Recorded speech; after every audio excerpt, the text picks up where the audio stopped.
UGC bill को लागू करने के लिए एससी एसटी ओबीसी महासभा ने दिया ज्ञापन। तहसील सिमरिया में यूजीसी बिल पर ओबीसी महासभा और एससी एसटी मोर्चे ने केंद्र सरकार द्वारा प्रस्तावित यूजीसी बिल को लेकर अपनी आवाज बुलंद की।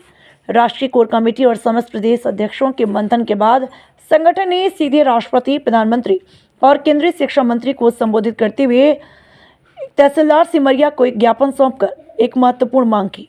महासभा का कहना है कि वे संविधान प्रदत्त अधिकारों के तहत पिछड़ा वर्ग, दलित और आदिवासी समाज के शैक्षणिक और संवैधानिक हितों की रक्षा के लिए प्रतिबद्ध है। हालांकि संगठन ने इस बिल के मूल उद्देश्यों जैसे उच्च शिक्षा में पारदर्शिता, जवाबदेही और समान शैक्षिक मानकों की स्थापना का गहराई से अध्ययन करते हुए मांग रखी है। सवाल यह है कि क्या यह नया बिल वंचित वर्गों के सामाजिक न्याय को सुनिश्चित कर पाएगा? सवाल यह है कि क्या यह नया बिल वंचित वर्गों के सामाजिक न्याय को सुनिश्चित कर पाएगा?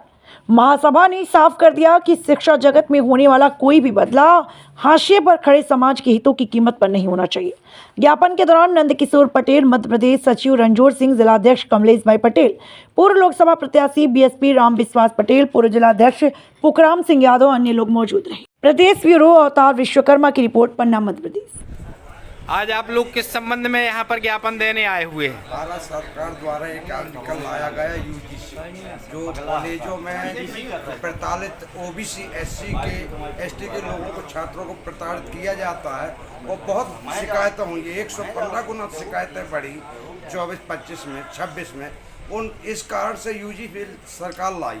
उस बिल में इन एससी, एसटी, ओबीसी को अधिकार देने, उनके ऊपर जो अन्याय अत्याचार होता है वो अन्याय अत्याचार रुके, अन्याय अत्याचार न हो। उनके जो कॉपी होती, परीक्षा होती, उनके अंक घटा दिए जाते हैं और मनुवादियों के अंक बढ़ा दिए जाते हैं। सब कुछ देख करके कई शिकायतें आ रही थी।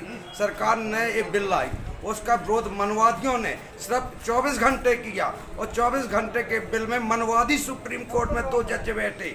और मनवादियों ने जातिवादिता की सीमाओं को पार करते हुए जातिवाद के आधार पर मनवादियों का साथ दिया और एससी, एसटी, पिछड़ा वर्ग की किस्मत में लाल लकीर फेर दी और कहा कि हम इसको होल्ड करते, लागू नहीं होगा। साथियों, आप जो मीडिया के आप लोग हैं, आप लोगों से अनुरोध करते हैं कि देश में जो सोशल मीडिया है, जो प्रिंट मीडिया है एवं जो इलेक्ट्रॉनिक मीडिया है, तो मीडिया हमारी आवाज़ को दिखाना नहीं चाहती।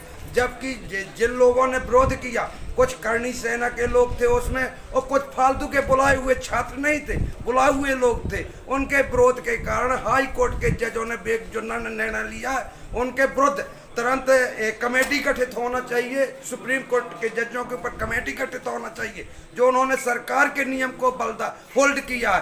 क्योंकि जब 10% आरक्षण आया था जनरल के लिए, तब तो ओबीसी के लोगों ने विरोध तो नहीं किया, तुरंत लागू कर दिया। जबकि 50% की सीमा पार हुई, उसमें 50% तब भी वो लागू हो गया।